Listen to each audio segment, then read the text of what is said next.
اتفضل، عايز تقول ايه؟ انا فعلا عندي امور كتير عايزه تتغير، عايز اكون شخص صادق، عايز اعيش حر من حاجات كتير قوي مكتفاني. هاي، احنا كده ابتدينا نتكلم كلام معقول مع بعض. شكرا يا رب على المجامله دي. من فضلك بقى خليني اكمل الصلاه بتاعتي.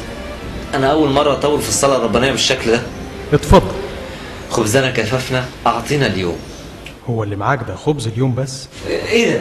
انا كل ما اتكلم واصلي هتتدخل وتنتقدني وتطلع كلامي غلط. الصلاة شيء خطير، انت ممكن فجأة تاخد اللي انت بتطلبه، بس يا ترى انت مستعد لكده؟ قصدك ايه يعني؟ قصدي هل انت فعلا مش خايف من المستقبل؟ واثق فيا اني هعولك كل يوم ومش عايل هم لبكره، ولا ده كلام؟ مش بالظبط. امال ايه؟ هو انا لما افكر في بكره ابقى بعمل حاجه غلط؟ لا، لكن لما تفتكر ان المال والمادة هما اللي بيسندوك